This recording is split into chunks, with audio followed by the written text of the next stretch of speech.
The rules don't make anybody rich. The rules don't make people rich. The rules are to be broken. So I'm going to tell you the story of my biggest ever television deal. And it ties into my business card, it ties into a lot of my lessons.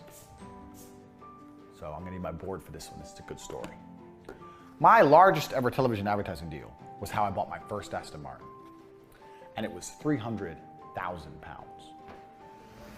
With a profit margin of around £100,000 split 3 ways between me, my brother, and a salesman called Gerald.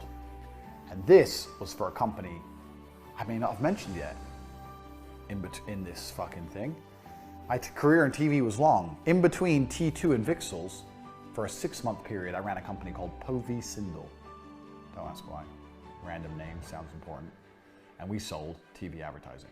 With our top salesman from T2, when I left T2 and left the company to Dan, which he ran on his own and drove it into the ground, I started another agency with our top salesman who left T2 to come with me and Tristan, and we started Povey Sindel. So, our largest ever TV advertising deal was SkySig. SkySig sold electronic cigarettes. Electronic cigarettes are not allowed on TV. In England, at the time, they were not allowed on TV. But we called them up and told them that we could get them on TV because we're experts at passing the Advertising Standards Agency and that we could guarantee get them on TV. And they were very interested in speaking to us, and we flew to Scotland and we went to the meeting. And I remember when I flew back from Scotland, checking my bank balance, and I had like £300 to my name. I was broke. I turned up in a nice suit. And we convinced them we could get them on TV. And we convinced them to do this £300,000 contract. And they were so desperate to get on TV because no one else could possibly get them on TV that they paid half up front, 150, and the other 150 when they were going to go on TV. Now, what's the lesson here? The lesson is this. The rules need to be broken because following the rules will never make you rich. If I would have followed Advertising Standard Agency rules, I would have never got rich. I broke the rules and lied. And I took all their money. And I thought, fuck it, I'll find a way to get them on TV. Because just like my business card said, if you give me the money, I'll find a way. I got them on TV. Now their advert didn't say electronic cigarette. It didn't show an electronic cigarette. But I got them on TV. It was bullshit, random lifestyle pictures with an ending that led to a website. And it was all curiosities. People thought, what the fuck even is this? I don't even understand. So people go to the website because they didn't understand what it was. And the website was their products. But I still got them on TV. It fulfilled my obligation. How did I get rich? How did I get my first, to me that's a lot of money, between me and Tristan, 66 grand in a day. How did I get that money? By breaking the rules. You gotta break the rules, and you gotta be prepared to take the money. So if someone comes to you and goes, can you do this? And you sit and go, no. You sit and go, yeah, I can, this much. Make them pay, find a way. Worst case, you give them the money back. I'm not saying be a scammer. Don't be a scammer, be the kind of guy who can do the impossible. They're very different things. I did the impossible. Like my business card said, if there's a problem, if there's money you're prepared to pay me for any service, I will do it. I will break the rules to get paid. So you're sitting there going, oh, well, this is how we do this. This is how this is done. When you do this, you have to do this. Don't be a geek. I've heard this from so many email copywriters. Oh, you need to put your business address at the bottom of your emails against the rules. Against what, the email rules? The email police? Oh, the email police are coming. Oh no, the email police. Did you hear about Tate? He got shot dead by the email police. Fuck them. Fuck the rules. I don't care about the email police. I do what the fuck I want.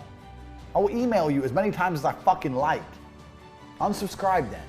And I won't put an address on the bottom. If I had to put an address on the bottom, it would be fake. So I don't give a shit. Because the email address, the address on the bottom, the postcode, the physical address at the bottom, is not going to put more money in my pocket. It's not going to add anything to my money, so I don't give a shit. I can't explain. Even discussing it annoys me. It's a waste of time. It's a waste of energy. I don't care. Because I care about money in. So I don't care about dumb shit. I break rules. All the business rules. I break them all. I do whatever the fuck I want. As long as it brings money in, I don't give a shit. As long as it doesn't put me in jail, I don't care. If you're sitting here, one of the greatest businessmen in history is the guy who ran that fire festival. Have you seen that documentary? If you haven't, watch the Fire Festival documentary. Guy was a fucking genius. He got a whole bunch of influencers, got Ja Rule, got Emily Ratajkowski, whatever, a whole bunch of fucking super beautiful models, advertised this festival on an island, did exactly what I said, promised there to be, made it too good to be true, promised private jets, promised luxury villas, promised all this crazy shit with no money, took millions and millions of dollars off everybody, tried to make it real, took the money first, tried to make it real, told everyone they had to use electronic money inside the festival, so they had to upload their money on the website and it'll be converted to electronic money, took millions more, completely fucked up, didn't deliver any festival at all. And when it all went to shit, he didn't even fucking care. He made millions. All his staff were like, oh, this is so bad, we've robbed so many people. He didn't give a fuck, he didn't care. Guy's a genius. Then what did he do? Now he's in jail because he pushed it too far. Then what did he do? Took the Fire Festival email list, started emailing everyone, promising them front row seats at the Lakers or an exclusive audience with Drake in a private room that for $100,000 a ticket for things that completely didn't exist and took millions more. Now he's in jail, so he pushed it too far. But don't you understand the genius?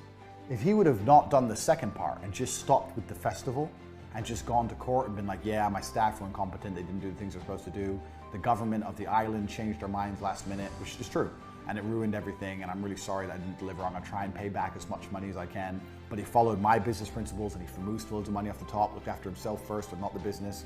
He could have just taken millions for no reason. The biggest famoose. All the geese got fameased. He fameased all the geese. Pushed it a bit too far. But if you would have stuck to everything I've taught you so far, don't you see how he made $10, $15 million and got away scot-free? Guy's a genius. How did he do it? He broke all the rules. Fuck the tax man, fuck this, fuck that. We're gonna do the best festival, make it sound too good to be true. Speed, speed, speed. Let's get loads of advertising out. Take all the money in, all the money in, all the money in. Don't worry about actually doing anything. Just take all the fucking money, get all the money, get all the money. Guy's a hustler. Can't say he's not a hustler. Look at charities. Charities do the same thing. Oh, give money for the poor African kids. None of it gets to the African kids. Charities keep all. They famoose you. Famoose. Straight famoose. Life is a famoose. Everyone's famoosing you. Starbucks is famoosing you when you buy a fucking coffee for €4 and it costs them 2 cents, including the cup. Then you ask for a large and it's €4.50 for this much extra hot water. Bigger cup, bit more water, 50 cents. What's the margin on that? 49.9 cents? You're getting famoosed, so get prepared to famoose people. Fucking Fire Festival guy was a genius. This guy I'd do business with any day of the week. He understands how money's made. Get it in. Get it in. Promise him Drake tickets. Promise him Drake in an exclusive private room, 100 grand. Okay, we sold 5 of them. What do we do? Okay, we'll try and contact Drake. Drake won't listen to us now. Okay, then message him and say that we can't do Drake, but we can do a guy who says yes. Who says yes? Ja Rule. Okay, tell him it's Ja Rule, and they also get free access to the next one. To the mystery one. Put some curiosity on it. So they all go to Ja Rule, and they're waiting for the next one, and then they don't charge back because they're just curiosity. We'll handle it later.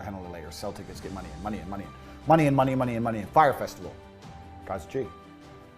He knows more about business than the dork who goes, I've started a company and I've got my tax certificate and I've got my VAT number and I've registered my logo and I've started my website and I'm going to hire an advertising agency and hasn't sold a fucking thing. That guy knows business. Fucking Fire Festival. He didn't even have a festival. He didn't give a shit. Money.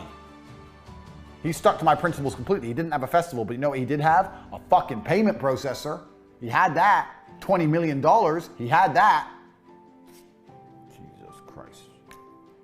Most of you people who start festivals start fucking going and buying tents. You wouldn't have no money, no one signing up, no payment processor, and you'd be looking at tents. Fuck tents. Where's the cash?